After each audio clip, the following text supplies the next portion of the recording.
5월 1일 효과 있는 부르심. 살펴보는 표준 문서는 소일 문답 31문항과 대유리 문답 67항으로 되어 있습니다. 대체로 이제 그 31 소일 문답은 대문답 67문항의 요약으로 되어 있기 때문에 표준 문서는 67문을 좀 읽도록 하겠습니다. 여러분 25쪽에 효과 있는 부르심 무엇입니까? 답 같이 읽어보죠. 효과 있는 부르심은 하나님의 전능하신 능력과 은혜의 사역입니다. 이것은 선택받은 자를 향한 가볍고 특별한 사랑에서 비롯된 것이며 하나님께서 그렇게 하셔야 할 어떤 이유가 이들에게 있어서가 아닙니다. 이 효과 있는 부르심으로 하나님께서는 정하신 때 말씀과 성령을 통하여 이들을 예수 그리스도께로 초대하시고 이끄십니다. 이를 위하여 구원에 이르도록 이들의 지성에 빛을 비추시고 의지를 새롭게 하시며 강력하게 결정하십니다. 그 결과 비록 이들 자신이 죄로 죽었음에도 그분의 부르심에 기꺼이 그리고 자유롭게 응답할 수 있게 하시며 이 부르심 안에서 제한되고 전달된 은혜를 받아 누리게 하십니다. 이렇게 정리되어 있습니다. 여기서 이제 문 67, 또 주의하여 볼 것은요. 효과인 부르시는 말 뜻이죠. 부르심은 하나님께서 부르시는 거 아닌가요? 근데 이 부르시려면 말씀을 전해야 부르시겠죠. 그래서 위에서 여섯 줄 내려오면 말씀과 성령을 통하여 이렇게 돼 있어요. 근데 중요한 것은 성령을 통하여가 키입니다. 말씀은 성령께서 역사하지 않은 채 말씀만을 듣는 경우도 있어요. 근데 그 말씀을 가지고 성령께 역사하시면서 말씀을 듣는 경우가 있어요. 이 두 가지가 서로 나뉘는 거죠. 그래서 대문답 67문의 밑에서 어 이제 둘째 줄 보게 되면 이 부르심 안에서 제한되고 전달되는 은혜를 받아 누리게 하신다. 이제 받아 누리게 하시는 것이 성령 하나님의 은혜의 역사고요. 제한되고 전달된다. 이거는 말씀 사역이에요. 그러니까 하나님의 말씀이 말씀 안에 담겨 있는 예수 그리스도의 복음을 그 믿지 않는 사람에게 믿으세요라고 제안을 하게 되고 그 제안을 왜 전달되어지는 거죠. 거기까지는 모든 사람이 들을 수가 있어요. 그런데 어떤 이는 이걸 듣고 그걸 받아 누리게 되어지는 경우가 있어요. 이 받아 누림이라는 것에 믿음이란 역사가 있게 되는데 이 믿음을 누가 일으키시느냐? 성령 하나님이 주시는 거죠. 그래서 이런 내용 때문에 효과 있는 부르심의 첫 문장이 이렇게 돼 있어요. 하나님의 전능하신 능력과 은혜의 사역입니다. 하나님의 전능하신 능력이라는 것은 성령 하나님의 능력을 의미하고요. 은혜의 사역은 값없이 주시는 복음의 말씀 내용이죠. 그리고 이 일을 행하시는 하나님께서 사람에게 있어서 어떤 이유를 찾아서 네가 이러니까 이렇게 해주겠다.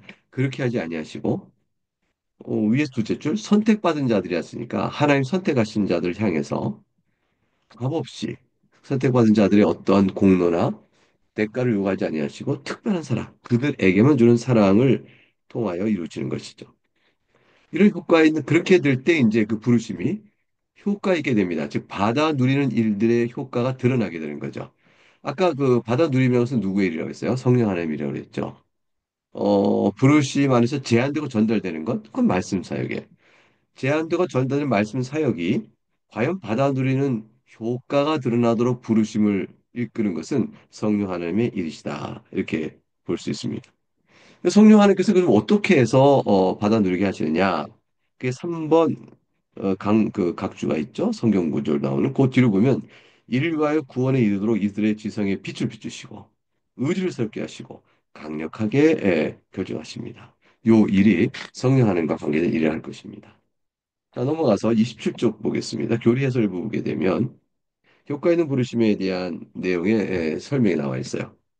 구원에 이르게 하시기 위하여 구원하실 자를 부르시는 성령 하나님의 사역을 가리켜서 뭐라고 그래요? 효과 있는 부르심. 성령 하나님의 사역이에요. 성령 하나님의 사역으로 말미암아 말씀을 통해 전하는 부르심. 요 외적 부르심이에요. 겉으로 드러나는 외적 부르심인데 외적 부르심이 우리 안에서 부르시는 성령 하나님의 내적 부르심과 맞물려서 우리를 하여금 지성의 빛을 비추시고 또 믿음을 있게끔 고백하도록 이끄시면 부르심의 효과가 드러나는 것이죠. 그래서 27쪽 밑에서 다섯째 줄 올라가게 되면 복음을 믿을 것을 제안하는 형식을 갖게 됩니다. 복음의 제안은 곧 부르심입니다. 이게 믿으세요. 예수 믿으면 구원을 받습니다. 라고 알리는 복음의 제안은 부르심인데 이게 외적 부르심이에요. 그래서 이 부르심이 효과 없는 결과가 나타날 수 있어요. 효과가 안 나타날 수 있어요. 복음의 제한 자체가 효과를 나타내는 것은 아니죠. 왜냐하면 안 믿는 사람도 있으니까요. 믿는 사람은 어떻게 믿게 됐을까요? 그건 성령 하나님의 은혜 때문이다. 여기 있는 거죠. 28쪽에 이제 첫 번째 단락. 이때 이러한 복음의 제안은 복음을 들은 사람이 그 제안을 받을 것인지를 결정하는 위치에 있는 것을 전제로 한다 합니다. 예수 그리스도 믿으세요. 그럼 구원을 받습니다. 이렇게 말을 하면 그 사람이 믿을 건지 안 믿을 건지 결정해서 일을 하겠구나. 듣는 사람에게 결정권이 있어. 이렇게 들릴지 몰라요. 그래서 이렇게 믿으심으로 구원받으시기 바랍니다. 한 번의 선택이 당신의 선택이 영생을 뭐 좌우합니다. 뭐 이런 식으로 설명하는 거죠. 그 사람의 선택에 따라 되는 것 같지만 28쪽 첫 번째 단락 위에서 둘째 셋째 들으면 이러한 이해는 절반은 맞고 절반 틀리다 이렇게 설명해 놨어요. 왜냐하면 어떤 이는 제한된 복음을 듣고 아무런 반응도 보이지 않은 채 그냥 자기 의지로 탁 거절해 버리거든요. 이게 수용 여부에 결정하는 책임이 그 사람에게 있는 것처럼 보이는 거죠. 그래서 안 믿는 것은 그 사람의 책임이에요.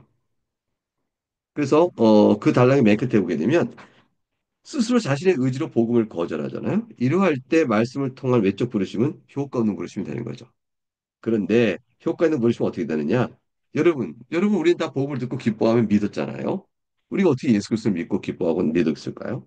외적으로는 내가 믿나이다 해서 내가 결정한 것처럼 내란 주어가 들어와요. I believe.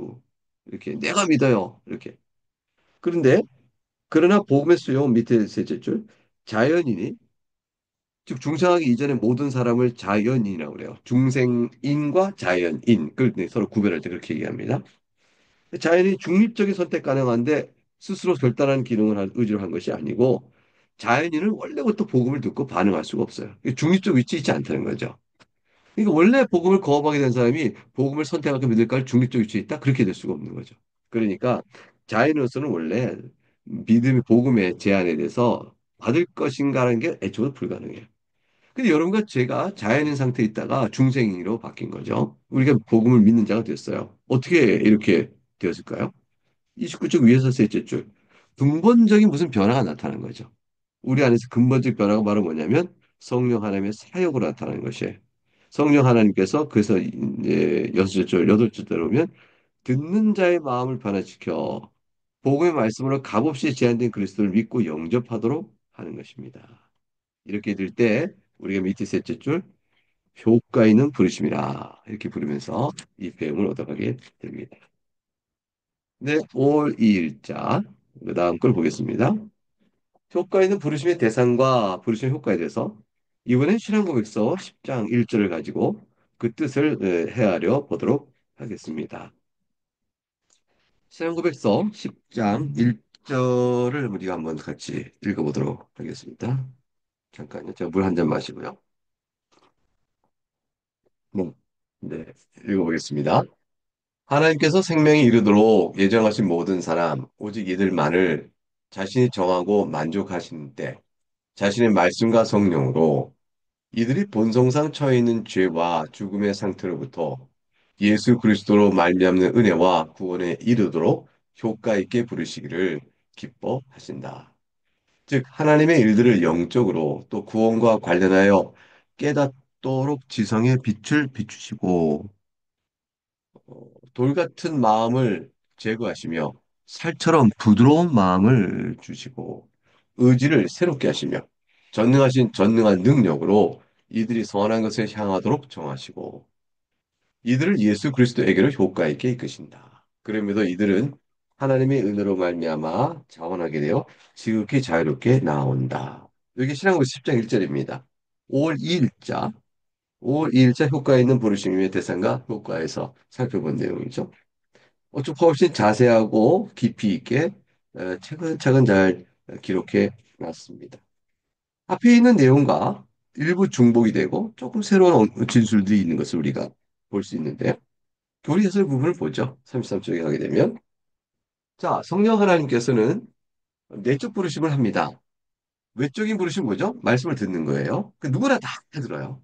이거 외적인 부르심이에요. 근데 그 중에 성령 하나님께서 내면 안에서 역사하시는 사람들이 있어요. 성령 하나님 내적 부르심이 있어요. 이 내적 부르심을 받은 사람은 외적 부름으로 주어진 말씀을 듣고 반응을 한단 말이죠. 효과 있는 부르심이 되는 거죠. 그래서 효과 있는 부르심은 외적으로 말씀으로 부르시는 일에 대하여 성령 하나님의 내적인 부르심으로 반영하는 사람의 결과가 효과가 나타나는 효과 있는 부르심이다. 이렇게 얘기해요. 그러니까 성령 하나님의 사역은 내적인 말씀과 비교의 내적 부르심이라고 말하면서 성령 하나님의 사역은 곧 말씀을 가지고 사용하여 부르심의 효과가 드러나게 하는 효과 있는 부르심이 되는 거죠.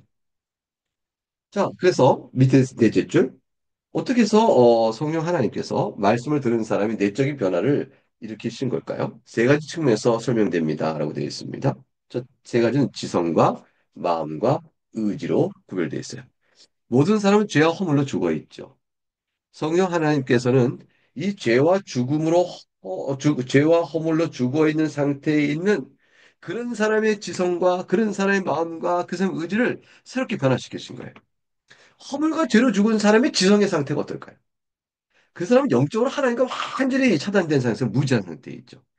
허물과 죄로 죽은 사람의 마음의 상태가 어떨까요? 하나님 마음에 두기 싫어하죠. 하나님을 지성과 죄와 허물로 죽은 사람의 의지가 어떨까요? 그 선택이 다 하나님이 미워하는 것, 싫어하는 걸 선택하는 사람으로 바뀌게 되죠. 이렇게 해서 달라지게 됩니다. 그래서 34쪽에 가게 되면 사람은 스스로 죄인식과 죄책, 죄로 인한 비참한 상태, 죄로 인한 영원의 형벌에 어떠한 걸 깨닫지 못한 영적 어둠에 갇혀 있습니다. 이러한 사람들의 지성에 빛을 비춰주시는 거죠. 그래서 그 단락의 맨 아래쪽 보게 되면 하나님의 영광을 아는 빛을 우리 마음에 비춰주신다. 또 그 위에 것을 보면 고린도서 2장 10절 말씀 인용한 부분이 있죠. 오직 하나님이 성령으로 이것을 우리에게 보이셨으니 성령은 모든 것 곧 하나님 깊은 것까지 통달하신다. 이래서 우리 마음속에 깨닫는 은혜를 주신 거예요. 그 말씀을 들을 때, 아, 이치가 그런가? 라고 지성적으로 그 말씀을 깨닫는 은혜를 베풀어 주세요. 이런 것이 이제 성령 하나님께서 내적으로 우리에게 변화 주시는 거죠. 이런 은혜를 주셔야 외적으로 들려진 말씀에 대하여 깨닫는 은혜가 이제 생기는 거예요. 아, 이치가 그렇군요. 여러분 설교 들을 때 어때요? 그냥 가만히 듣지 않죠? 말씀을 듣고 이해하고 깨닫잖아요? 깨닫는 은혜를 또 우리가 성령의 도우심을 구하죠? 이렇게 깨닫는 은혜가 이게 여러분 성령 하나님 역사해 주신 거예요. 여러분이 처음 예수를 믿을 때 이러한 효과 있는 부르심에서 이미 그걸 깨달아지고요. 그 이후로 지금까지 오는 동안에 계속적인 성령의 도우심으로 말씀을 깨닫는 지성의 새로운 변화가 생겼어요. 여러분은 예수 믿기 이전에, 다시 한번 효과 있는 부르심을 받기 이전에 그 어떤 상태의 사람의 지성과 여러분 지성은 달라요. 여러분 복음의 말씀을 아는 지성이고요. 저들은 복음의 말씀이 도대체 무슨 소리인지 모르는 지성이에요. 그래서 진리를 말하면 처음 믿는 사람 다 어려워하잖아요. 왜냐하면 복음으로 아는 지성의 지식이 없으니까. 그러니까 되게 좀 어려워하죠. 그런데 34쪽 중간에 가니까 이제는 세 가지 측면과 또 다른 측면 뭐죠? 지성 말고 뭐예요? 마음. 마음이라고 표현되는 대한 변화를 얘기해 주고 있어요. 이제 중간에 보면 또한 하나님 말씀의 진리를 완악하게 부인했던 돌같이 단단한 마음을 제거하시고 살처럼 부드러운 마음을 주십니다. 이 하나님의 은혜죠. 돌같이 단단한 마음, 완악하고 완고한 마음이에요. 이 살처럼 부드러운 마음이라는 것은 우리가 말씀 앞에 겸손케 되어지는 마음이죠. 이 에스겔서 36장 26절의 말씀이에요. 이 근본적으로 중생의 은혜를 베풀어 주심으로써 이 일이 일어나게 되는 겁니다.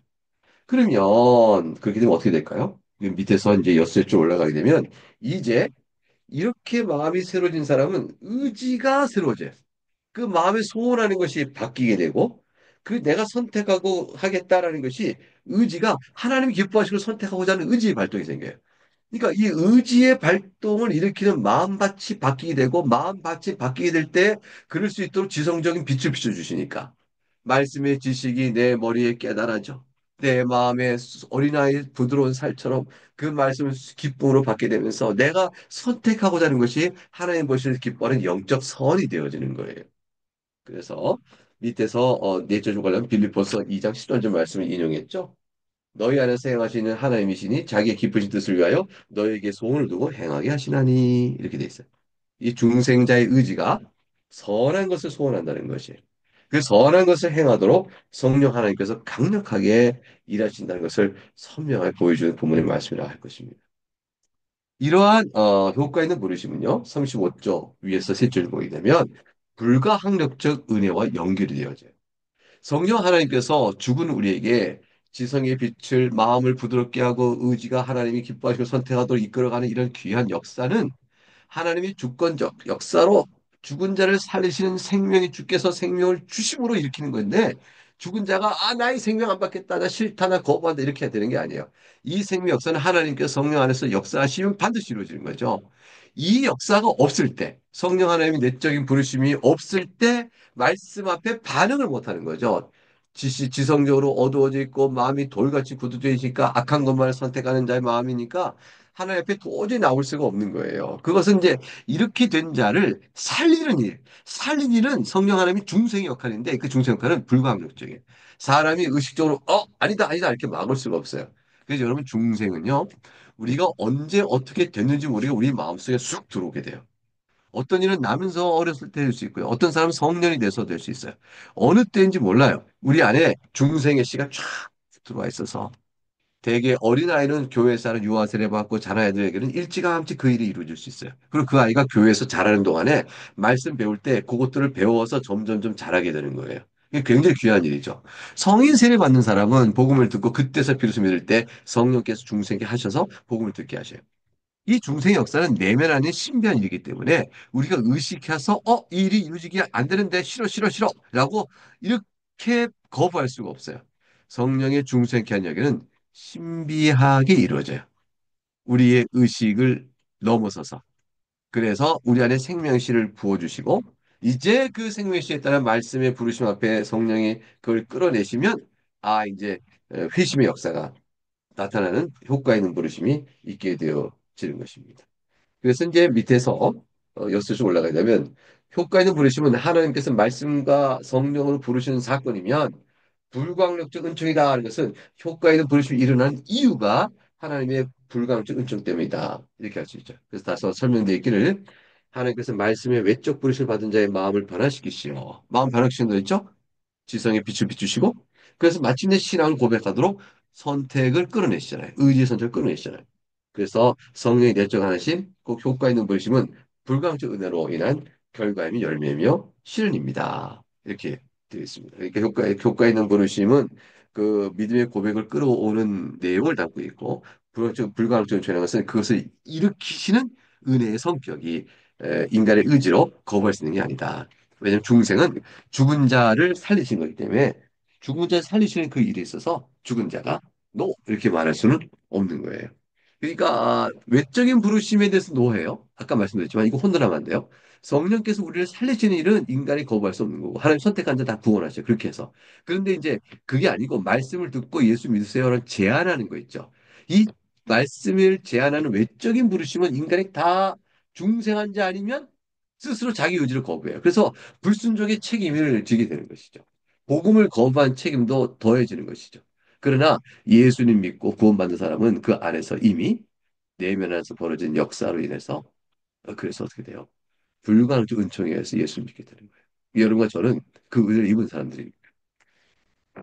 네, 그래서 이제 5월 3일자로 넘어갈까요? 5월 3일자. 제목이 어떻게 되어 있습니까? 선택받은 자들만을 위한 효과 있는 부르심. 이제 있는 부르심의 대상이 누군가 하는 것에 대한 설명이네요. 대의료입니다. 68문에 나와 있어요. 자, 제가 질문하고 이런 답을 같이 읽어봅니다. 선택받은 자들만이 효과 있는 부르심을 받습니까? 답이 뭐죠? 모든 선택받은 자, 오직 이들만이 효과 있는 부르심을 받습니다. 비록 선택받지 못한 사람들이 말씀 사역에 의해 외적으로 부르심을 받을 수도 있고 가끔 실제로 받기도 하며 성령 하나님의 일반적인 활동을 어느 정도는 누릴 수 있을지라도 이들은 자신들에게 제한된 은혜를 고의적으로 무시하고 경멸하기 때문에 많이 불신 가운데 있게 되어 결코 예수 그리스도께로 참되게 나오지 못합니다. 이렇게 돼 있습니다. 야, 이게 이거예요. 이게 효과 있는 물심, 성령의 내적 사역이 이루어져서 결국 믿음을 고백하는 데까지는 아무나 다 돼 있잖아요. 외적인 부르심, 말씀을 듣는 일에 많은 사람들이 거부해요. 근데 믿는 사람이 생겨요. 그 갈라짐의 이유가 뭐냐? 성령 하나님께 선택한 자들은 믿게 돼 있다. 지금은 거부해도 다음에 선택한 자라면 믿게 돼 있어요. 성령께서 선택한 자를 향하여 중생의 역사, 효과 있는 물심을 이뤄내시거든요. 그러니까 그런 거예요. 근데 그렇지 않은 사람들은 말씀을 외적으로 듣고 오늘 거기 그 문답보니까 뭐라 돼 있어요? 성령 하나의 일반적 활동. 아, 기쁘다. 아, 도덕적으로 해보는 게 좋겠다. 우리 이렇게 한번 해보십시다. 라는 이 선한 도덕적인 선과 일반적인 사랑의 교제와 친교를 즐거워하는 뭐 이런 것들은 어떻게 보면 해요. 그러니까 어떻게 보니까 아, 이 사람이 참된 부르심을 받은 자인 것 같다. 효과 있는 부르심을 받은 것 같다. 이런 생각을 할 수가 있는데 실제로를 보면 어때요? 그렇지 않고 일시적으로만 그랬다가 신앙을 버린 사람들이 생기죠. 그런 사람들은 효과 있는 부르심을 받은 자라 볼 수가 없어요. 더더구나 처음부터 아예 고의적으로 복음을 무시해버리고 믿으라는 복음의 제안을 아주 무시해버리고 불신간에 고착적으로 있는 사람이 있어요. 예수 그렇게 참되게 못 나오는 거죠. 자, 이제 39쪽 보겠어요. 교리 해설문을 보겠습니다. 복음의 말씀을 들은 모든 사람이 이 복음을 받아들이지 않죠. 복음을 수용하는 일은 성령하는 내적 사역으로 이루어질 일이기 때문에 그래요. 그렇기 때문에 여러분이 복음을 수용하고 믿고 있다는 사실은 여러분이 느끼지 못하죠? 눈을 보지 못하죠? 만지지 못하고 그죠? 성령 하나님 여러분과 함께 계신 증거예요. 여러분 그 단단히 믿으셔요. 내가 예수를 믿습니다. 아, 이건 내가 성령 하나님 내 안에 계신 거구나. 나를 이렇게 바꿔주신 거야. 이거 확실하게 믿으셔요. 성령 하나님 눈에 안 보인다. 무슨 뭐 능력, 에너지, 뭐 전기자극, 무슨 뭐 충만함, 뭐 어떤 것들 막 통해서 느껴보려고 하지 마셔요. 성령 하나님께서 여러분 마음을 주장해 주시고서 여러분이 믿음을 고백하신 거기 때문에요. 그래서 대문 문답 위에서 이제 여덟째 내려오면 68문은 누구에게 이런 일들이 향해 이르느냐? 모든 선택받은 자 오직 이들만 받는다고 되어 있습니다. 그 단락 끝에 보면 셋째 줄 어느 정도 죄악을 억제하고 도덕적 선의 영역에서 긍휼과 자비 행동을 하기도 하고 죄를 깨닫고 가책도 느끼게 하는 정도의 일들은 성령 하나님께서 중생하지 않은 선택하지 않은 사람들도 이런 일들이 나타날 수 있다는 거죠. 그러니까 하나의 말씀을 들으니까 양심의 가책도 느끼고, 그 다음에 어느 정도 그러면 안 되겠다. 죄도 억제하고, 선을 또 행하려고 하고, 하지만 이렇게 한다고 해도 성령 안에 구원에 이르지 못하는 사람들이 있다는 거예요. 그러니까 일반적으로 영향을 받는 것뿐이죠. 이렇다 해도 더 중요한 게 있어요. 더 중요한 게 뭐냐면 하나님 앞에 엎드림이에요. 내가 죄인입니다. 저는 그리스도 외에는 살 길이 없습니다. 하고 자신을 깊이 듣다 보면 하나님만을 붙드는 은혜가 있어야만 이 사람이 구원받은 자임을 알 수가 있어요. 근데 이런 일이 없이 일반적 교양적으로 선하게 살려고 하는 정도 수준은 이거는 중생자의 참된 모습이요. 효과 있는 부르심을 받은 자라고 말하기에는 아직 부족하다는 거죠. 그것들이 필요해요. 필요하지만 그것들만으로는 부족해요. 그래서 39쪽 밑에서 여덟째 줄 보게 되면 이런데 그럼 누구에게 이 일이 났다고 누가 일어났지 않습니까? 선택이라는 제한 속에서 이루어집니다. 그래서 밑에 다섯째 줄 성령 하나님의 내적 사역은 이 선택을 받은 자들 향해서만 이루어집니다. 그럼 하나님은 불의한 거 아닙니까? 왜 이 사람은 선택했다고 해서 이루어지고 저 사람은 선택하지 않았기 때문에 이루지 않고 이러면 불의한 거 아닙니까? 이렇게 말할 수 있는데 그 선택 자체가 하나님의 특별한 사랑이에요. 그러니까 하나님께 특별한 사랑을 베푸셨으니 불의하다 말하는 것은 얼마나 말이 모순돼요. 하나님께서 한 명이라도 특별한 사랑으로 선택하지 않으셨으면 모든 인류는 다 영원의 형벌을 받아야 돼요. 그러니까 왜 하나님은 이 사람을 선택하고 이 사람을 선택 안 했습니까? 묻는 거는 모든 사람이 형벌을 받게 하거나 모든 사람이 구원받게 하거나 둘 중에 하나 하시오 라고 말하는 거죠. 하나님이 주권적으로 내가 원하는 자를 원하고 그 여기는 주권 선택 자체를 부정해 버리니까 그 자체가 죄죠. 어떻게 사람이 하나님의 주권 선택의 문제의 권한을 틀렸다고 말하고 불리하다고 말할 수 있겠어요? 이 죄입니다. 자, 그런 내용이 들어있어요. 그래서 이제 40쪽 위에서 이제 5줄 보게 되면 첫 번째 단락. 브루시 효과가 선택받은 자들에게서 나타나고 그래서 이유가 뭐냐? 다른 선택받지 못한 자들 왜 그러냐? 복음의 은혜로운 부르심을 고의로 무시하고 고의로 경멸하기 때문이다. 따라서 밑에서 셋째 줄 보게 되면 그런 사람은 면책받을 길이 없습니다. 자기가 스스로 자기 의지에 따라 거부해 죄성에 따른 의지를 가지고 거부한 거거든요. 그런 사람이 어떻게 죄상을 받겠어요? 죄책을 피할 수가 없는 거죠. 그래서 안 믿는 사람들의 대부분 모습은 다 그렇게 되어 있어요. 자, 5월 4일자 이제 5월 4일자 내용으로 들어가죠. 제목이 어떻게 되죠? 사람의 수동성과 성령 하나님의 특별한 은혜 이렇게 되어 있죠. 신약국의 10장 2절의 말씀입니다. 네, 요거를 같이 읽어보겠습니다. 이러한 효과 있는 부르심은 하나님께서 값없이 주시는 특별한 은혜로운 말미암으며 결코 사람 안에서 미리 보신 그 어떤 것을 말미암지 않는다. 이 일에 있어 사람은 적극적으로 수동적이어서 성령 하나님에 의하여 살아나고 새롭게 된 후에야 비로소 부르심에 응답할 수 있고 또한 이 부르심 안에서 제한되고 전달되는 은혜를 받아들일 수 있다. 이렇게 되어 있습니다. 사랑하는 교회 여러분, 가만히 보시면 앞에 내용 본 거예요. 효과 있는 부르시면 특별한 은혜로 된 것이다. 그런데 주의해야 돼요. 은혜로 된 것은 하나님이 전적인 선택하신 자들 향한 하나님의 긍휼, 자비로움 때문에 된 것이고 그것을 그렇게 하실 때 그 대상을 하여 효과 있게 불러내실 때 네가 그렇게 효과 있는 부르심 받을 만한 내가 명령을 지켜 행했느냐? 네가 순종했느냐? 네가 내 말에 따라서 그걸 행하여 공로를 세우느냐? 이런 등등의 부르심 받은 사람, 선택한 그 사람의 어떤 가치나 행위를 보고 부르시는 게 아니에요. 그러면 은혜가 아니에요. 은혜는 값없이 주시는 거예요. 자격 없는 사람이 베푸시는 거예요. 그러니까 결코 사람 안에서 하나님 미리 들여다보시고, 너는 이렇게 잘하는구나. 네가 순종한 걸 내가 미리 알았으니 내가 널 선택한다. 이런 식으로 내가 널 부른다. 이렇게 되는 게 아니에요. 전혀 사람 수동적이라니까요. 무슨 말이냐면 하나님 먼저 나를 살려야 사는 거예요. 죽은 사람은 수동적이잖아요. 죽은 사람이 능동적으로 먼저 움직일 수 있나요? 못하죠. 그러니까 죽은 사람은 먼저 살리시는 은혜를 입어야만 능동적 반응을 보일 수 있는 거예요. 그러니까 살리시는 은혜가 있어야니 전적으로 수동적일 수밖에 없는 거죠. 그래서 그 다음 이어진 말이 뭐예요? 성령 하나님에 의하여 살아나야 된다. 성령 하나님에 의하여 새롭게 돼야 한다. 그래야 비로소 부르짖어 응답하는 능동적인 행동을 우리가 할 수가 있어요. 내가 믿나이다. 이렇게 말하는 것. 주여 나를 불쌍히 여기소서 내가 믿나 이렇게 말하는 모든 게 성령 하나님께서 먼저 나를 살리시고 생명을 주셔야 되는 거죠. 예, 여기 이제 10장 2절에 나와 있는 부분이라 볼 수가 있습니다. 예, 넘어가서 5월 5일자를 보도록 하겠습니다. 5월 5일자. 잠깐 물 한 잔 마시겠습니다.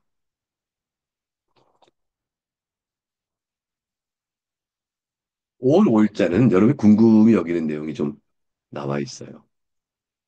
이게 뭐냐면 제목이 어떻게 돼 있어요? 유아들과 외적 부르심을 받을 능력이 없는 자들에 대해 구원 여부 이렇게 돼 있어요. 자, 시작부터 10장 3절 보겠습니다.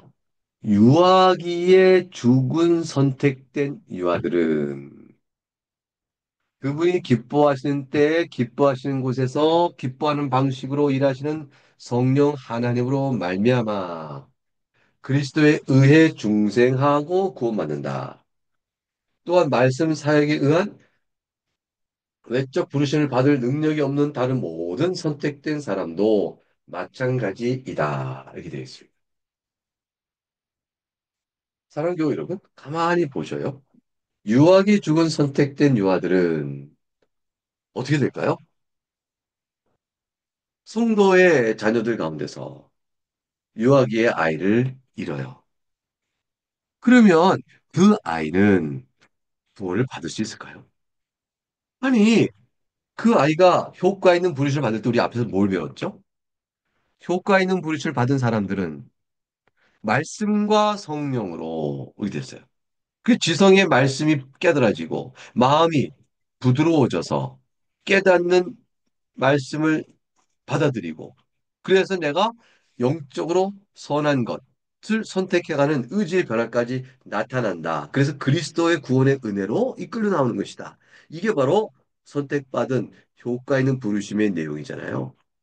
근데 유아기 때 죽은 아이들은 뭘 못하죠? 말씀으로 듣고 성령의 역사되는 일의 이 인과관계가 작용이 될 수가 없는 거죠. 왜냐면 말씀을 듣고 깨닫기 전에 유아기 때 세상을 떠나니까. 그럼 이 아이들의 구원이 어떻게 될까요? 이런 이제 질문이 나오는 거죠. 그럴 때에 우리 아까 중생의 은혜를 베푸시고 효과 있게 부르시는 일이 있어서 말씀을 가지고 역사하는 어느 분의 일이 있었죠? 성령 하나님의 일이 있었잖아요. 그러니까 이게 중요한 거예요. 유아기 때에 선택받은 유아들. 자, 선택의 단어 동그라미 치셔야 돼요. 유아기 때 죽은 모든 유아가 아니에요. 믿지 않는 사람들의 자녀도 유아기에서 죽는 경우가 있죠. 근데 둘 중에 부모 중에 한 사람이라도 예수 믿는 가정에서 유아가 죽는 경우가 있죠. 이렇게 될 때 신앙고시는 딱 이걸 갈라내요. 갈라내고 선택받은 유아들의 경우는 말씀과 성령 역사하시는 이 효과 있는 부르심 가운데서 이 아이가 비록 말씀으로 듣고 알 수 있는 길은 없지만 그러나 성령 하나님의 역사만으로도 효과 있는 부르심을 받아 구원에 이를 수가 있습니다. 이 얘기를 하고 싶은 거예요. 이 사실 앞에서 너무 중요한 것은 선택받은 아이라면 이 일이 이루어지는구나. 성령 하나님께서는 자신의 기뻐하시는 곳에서 기뻐하신 때에 기뻐하는 방식으로 일하시잖아요. 그러니까 성령 하나님께서는 그렇게 하실 수 있으니까 그렇게 하셔서 이 아이들도 중생케 하여 이 아이들도 그리스도의 은혜로 구원받도록 이렇게 연결시켜주는 일을 성령 하나님께 하실 수 있다. 우리는 유아기 때 사망하지 않고 커서 복음을 듣고 깨달아 마음에 받아 예수 믿는 신앙 고백을 해 나가거든요. 그 신앙 고백하는 믿음을 누가 주셨냐? 성령 하나님 주셨다 그래요. 믿음을 주신 성령은 어떻게 주셨느냐? 우리 마음의 지성과 마음의 의지에 새로운 변을 줘서 믿음을 고백할 수 있도록 하셨다. 이렇게 얘기해요. 그러면 우리의 지성과 마음의 의지에 변화 주시는 일들은 무엇을 가지고 있냐? 말씀을 가지고 하셨다. 이렇게 돼요. 그래서 되게 유아기를 넘어서 성년들의 경우 다 올 때는요, 말씀을 듣고 깨닫고 믿음을 고백해야 그리스도에게 나오는 거예요. 그런데 유아기 때 죽은 선택된 아이들은 말씀으로 나갈 수가 없잖아요. 그러니까 성령 하나님의 능력만으로도 그리스도의 은혜의 적용을 받도록 마치 우리가 믿음을 고백하여 그리스도에게 접붙이 만든 것처럼 아이들은 그렇게 돼도 성령 하나님이 역사하신다는 거죠. 근데 이것뿐만 아니라 뇌변변이라든가 또 뇌성마비 또는 자폐 등등의 정말 안타깝게도 지적인 성장에 문제가 있는 특수 아이들이 있어요. 이 사람들은 어려서부터 나이가 20이요, 30이요, 40이요, 이렇게 살더라도 지적인 기능적 장애로 인해서 말씀을 듣고 이렇게 외적인 말씀을 듣고 내적인 성령 역사가 결합되어 효과 있는 부르심에 나올 수가 없는 사람들이 있어요. 이런 사람들 어떻게 되느냐? 이렇게 되는 거죠. 개 중에 오늘 수행한 것은 선택받은 사람들. 말씀 사역의 외적 불신을 받을 능력이 없는 사람 가운데서도 선택받은 사람들도 역시 마찬가지로 성령 하나님으로 말미암아 그리스도에 의해 중생하고 구원받을 수 있다라고 할 수 있는 겁니다. 그러니까 이제 우리는 중요한 것은 신자의 자녀의 경우는 그가 하나님의 언약 백성 안에 들어와 있기 때문에 그 언약의 바탕 위에서 유아 세례를 우리가 베풀죠. 그렇게 되는 아이는 하나님의 선택받은 자라고 생각해도 충분한 거예요. 반대로 생각할 이유가 없어요. 유아기 때 사망하여 주의 나라에 간 신자의 자녀는 선택받은 아이이다라고 생각해도 좋아요. 예, 근데 반대로 선택받지 않았다고 말할 아무런 근거나 이유가 없기 때문이죠. 근데 반대로 뭐야? 선택받지 않았다고 말할 근거나 이유는 없는데 왜냐면 그 아이가 불신하고 나가지 않았거든요. 걔가 예수를 반대한다고 말하지 않았단 말이에요. 그러니까 선택받지 않았다고 말할 그럴 이유가 없는데 언약 백성이란 말이에요. 즉 믿음의 부모 안에서 쭉 있으면 그 아이는 하나님께서 선택한 유아기 때 사망한 아이다 이렇게 볼 수 있고 그 부모는 그 아이의 구원 여부에 대해서 마음에 괴로움을 갖고 두려움을 갖고 끙끙대면서 그럴 이유가 없다는 거죠. 이제 특수 장애를 겪고 있는 이 사람들의 경우 그 어릴 때부터 장년회까지 다 있을 수 있겠죠? 이 사람들의 경우도 마찬가지예요. 그래서 믿음의 자녀로서 있는 사람들이라면 그러면 은혜 가운데 하나님께 부르심이 있다. 이렇게 볼 수 있죠. 혹시 그 아이는 장애는 예전부터 있는데 부모가 믿지 않았어요. 믿지 않은데 아이가 장애를 갖게 되어져요. 그때야 부모가 비로소 인생이라는 게 이렇게 허무하구나. 그리고 이 아이를 어떻게 고칠고 궁금하다가 그런 많은 절망과 슬픔 속에서 예수를 만나는 부모가 있을 수 있어요. 그 예수님 부모를 만나서 이 사람이 예수 믿고 회개하여 비로소 신자가 되었는데 이 자기 아이인 이 장애를 갖고 있는 아이는 유아세를 받은 것도 아니고 내가 이 아이가 장애가 있고 난 다음에야 내가 부모가 뒤에 예수 믿었으니 이 아이는 과연 믿음의 자녀로서 언약 백성 안에 있고 그래서 그런 경우는 선택받은 자의 경우는 걱정할 이유가 없다. 이렇게 되어지는 말씀을 우리가 들을 수 있을까? 이런 얘기죠. 그래서 이 아이가 선택받을 수 있을까? 왜 부모는 뒤에 믿었으니까. 부모가 먼저 믿고 아이가 어떤 어려움이 있다 그러면 믿는 부모의 자녀니까 선택이라 할 수 있는데 부모가 나중에 믿었다면 어떻게 될까요? 이런 얘기일 수 있죠. 근데 나중에 믿었어도 부모가 믿는 한 하나님의 시간 안에서는 그 아이가 믿음의 부모에 속한 아이로 되어지는 거죠. 그래서 부모가 믿을 때 온 가족이 세례를 받듯 이 장애가 있는 이 사람도 또 유아기 죽은 유아들도 부모가 믿고 나서 유아세를 받거나 부모가 믿고 나서 장애인들이 있는 자가 먼저 있었다. 장애가 먼저 있는 자식이 있었다 할지라도 사람이 있었다 할지라도 부모가 믿으면 그 소극적이라는 말을 시간적으로 할 수 있겠죠? 언약 백성 안에 하나님의 계획이 있기 때문에 이 부분도 마찬가지로 하면 되겠다라는 말씀을 드립니다. 자, 그래 놓고요. 이제 5월 6일자를 가겠습니다. 5월 6일자.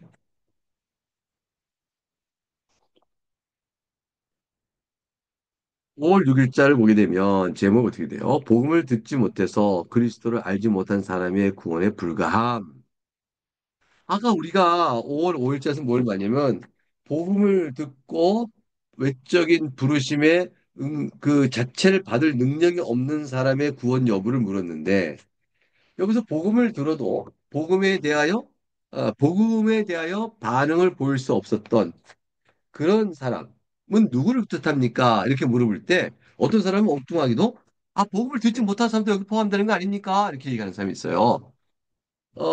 복음을 들어도 그거를 지성적으로 깨달아 나갈 수 있는 활동 자체가 장애 있는 사람에 대해서 말한 것이지, 복음 자체를 아예 듣지 못해서, 들을 기회가 없어서 복음을 믿을 수 없었던 사람들이 말하는 게 아니에요. 그게 앞서 말했던 거예요.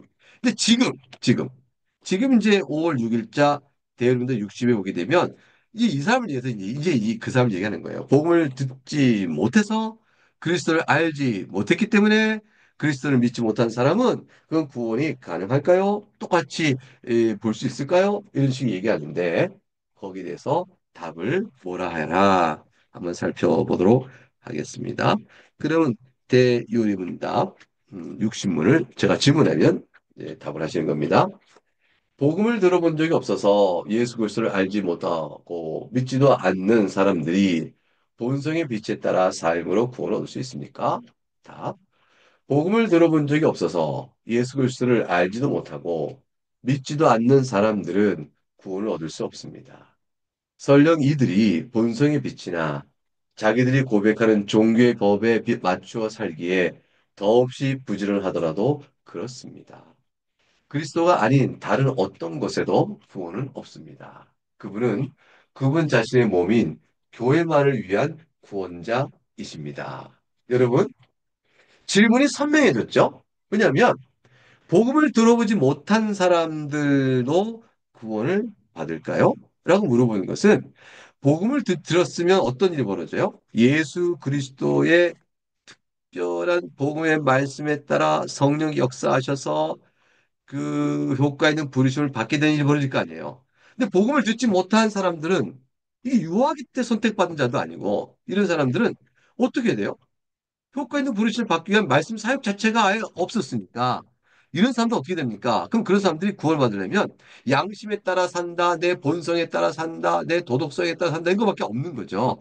이런 사람들의 경우는 본성의 위치에 따라 구원받을 수 있나? 아니라는 거죠. 그것은 아닌 것입니다. 본성의 빛은 양심과 도덕성인데 그 자체가 타락 이후에 다 오염돼 있어요. 그래서 완벽한 양심과 도덕법에 따라 사는 사람이 없어요. 그렇기 때문에 자신의 죄값을 치를 수가 없는 것이죠. 그러니까 이런 사람들의 구원이 없는 거예요. 혹시 이런 생각해 볼 수 있겠어요?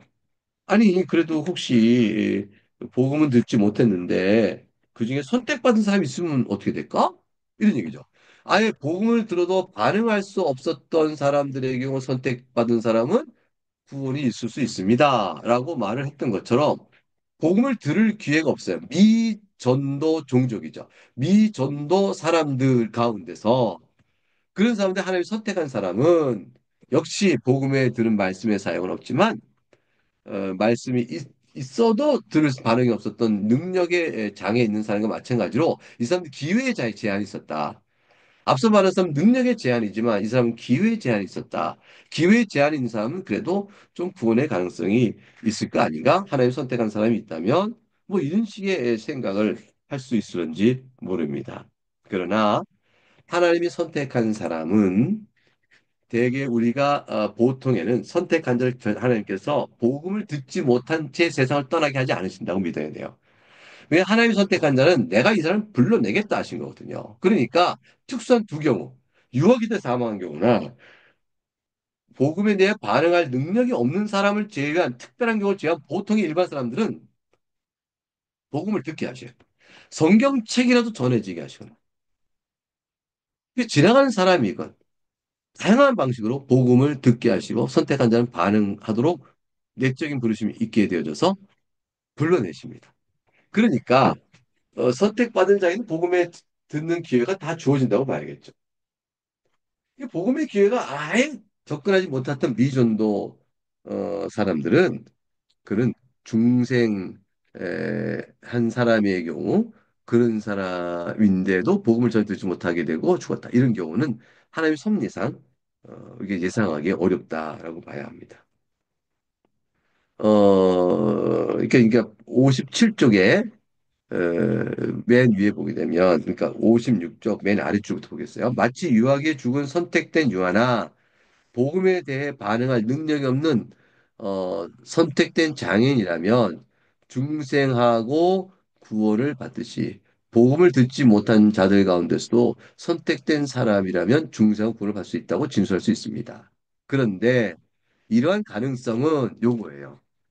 원칙적으로는 복음을 전도 듣지 못한 미전도 종족에서 선택된 사람이 있다면 구원받을 수 있겠네요. 하나님 선택의 능력이 그렇게 작용되니까. 네, 맞습니다. 원리는 맞는데 그럴 가능성이 있는 거죠. 그럴 가능성은 유아기 죽은 유아나 지추장애 심한 장애 아니면 거의 생각할 수 없습니다. 대우리문답 60문항은 지축장애 없이 성장한 보통의 사람이 복음을 듣지 못한 채 살았으나 선택된 자에게 중생하고 구원받을 수 없음을 교훈합니다. 그러니까 그렇게 되는 것은 일반적인 경우가 아닙니다라는 거예요. 일반적인 경우가 아닙니다. 그래서 오직 그분 자신 몸인 교회만을 위한 구원자이시기에 그분을 떠나 다른 어떤 곳에는 구원이 없습니다. 그러니까 보통의 이건 어떠죠? 교회 속하여 구원을 받게 되는 겁니다. 라는 거예요. 그게 선택받은 자들입니다. 라는 거예요. 그래서 여러분 이게 선택받은 자인지 아닌지 참 알기 어렵잖아요. 그러니까 교회를 다니는 게 그렇게 중요해요. 교회를 다 꾸준히 나오면 어느 때인가 예배 때 듣는 말씀으로 한듯이 새롭게 되어져요. 그러니까 주일날 예배 나오는 일을 게을리하면 안 돼요. 예배 나와서 나는 예배 드리고 가기에 바빠. 그러더라도 괜찮아요. 나와서 예배하고 예배 끝나자마자 그냥 쏜살같이 도망가더라도 도망이라는 말은 적절한 말이 아닌데요. 끝나자마자 바로 가시더라도 예배에 헐레벌떡 시간에 겨우 맞춰 오시더라도 그 예배를 그저 1년이면 52주 계속 이렇게 나오는 이런 성실한 예배 출석이 굉장히 중요해요. 그렇게 되어지면 복음이 닿지 않는 그런 일이 없어요. 그런 일로 인해서 그 사람이 뒷전에 평생 복음을 들은데 이게 복음의 말씀이 성령의 내적 부르심이 없어서 안 됐다. 이런 일은 거의 가능성이 적어요. 이것은 아예 복음이 전해지지 않았는데 선택받은 사람이서 구원에 있느냐라는 일이 거의 보통의 경우 엄청 없습니다. 그런 일은 없습니다라는 것과 마찬가지로 똑같이 교회를 그러면 꾸준히 나와 복음을 들었는데 선택받지 못해 구원받은 사람이 있겠죠. 이런 일은 사실상 드뭅니다. 그걸 사람이 생각할 수가 없습니다라는 거예요. 왜냐하면 그 사람 뒷전에 올린 계속된 복음의 말씀에 끊임없는 복음의 말씀에 계속된 것은 그 사람이 주 앞에 나오도록 고백하는 그 일들의 역사를 이루어내셔요. 이게 보통의 경우예요. 일반적 경우를 지금 설명을 이렇게 하고 있습니다. 네, 이제 마지막으로 5월 7일자 오늘 공부의 내용의 마지막 부분이죠. 아예 제목이 어떻게 되어 있어요? 받지 않은 사람의 구원은 불가하다. 그렇게 되어 있죠. 시작부터 10장 4절 말씀을 같이 읽어보겠습니다. 선택받지 않은 사람들은 비록 말씀 사역에 의해 부르심을 받을 수 있고 또 성령 하나님의 여러 일반적 활동을 누릴 수 있지만 그럼에도 이들은 결코 그리스도에게 참되게 나오지 않으며 그러므로 구원을 받을 수 없다. 하물며 기독교 신앙 고백하지 않는 사람들은 설령 본성의 빛과 자신들이 고백하는 종교의 법에 맞추어 살기에 더없이 부지런할지라도 어떤 방법으로도 구원받을 수 없다. 이들이 구원받을 수 있다고 주장하고 이를 고수하는 것은 대단히 해로우며 가증스럽게 여겨져야만 한다. 네, 선택받지 않는 사람은 구원이 불가합니다. 그리고 기독교 신앙 고백하지 않으면 본성의 빛밖에 없는데 본성의 빛 따라 또 종교적인 자기가 믿는 종교의 도덕 그 가르침에 따라 아무리 부지런히 살기에 힘을 쓴다 할지라도 그런 식으로는 구원을 받지 못합니다. 예수 그리스도의 독재 은혜가 전해지지 않기 때문이죠. 근데 그런 사람들 구원이 있다라고 말하고 주장한다면 사실 복음에 대해서 굉장히 해를 끼치는 말을 하는 거죠. 그러니까 이전에 어떤 사람이냐면 각 지역의 각 민족마다 그 사람들의 윤리와 도덕 그리고 그 나라에 임하고 있는 각 민족 종교들이 있다 이거죠. 그럼 그 종교들로 인해서 악을 제어하고 선을 도모하도록 가르침 받으며 도덕성이 함양되어지고 살아가는 그 속에는 그 사람들 나름대로 그 방식으로 구원받는 일이 있다고 봐야지. 왜 기독교 복음을 전해서 그들을 다 개종시키려 하느냐? 그 기독교 제국주의다. 뭐 이렇게 말하는 엉뚱한 성교관이 있어요. 이 성교관이 지금 굉장히 영향을 주고 있어요. 이게 다 잘못된 일입니다. 왜냐면 복음을 듣고 믿지 아니하는 사람은 결국 뭐가 되죠? 자기 양심과 그다음에 자기들 믿는 종교 교훈에 따라 구원을 받도록 하는 수밖에 없는데 그렇게 되어진 사람의 에게 어떻게 구원받을 만한 의를 이룰 수 있는 일이 있어야겠어요. 다 마음이 더러워져 죄 가운데 있는데 어떻게 그럴 수 있겠어요?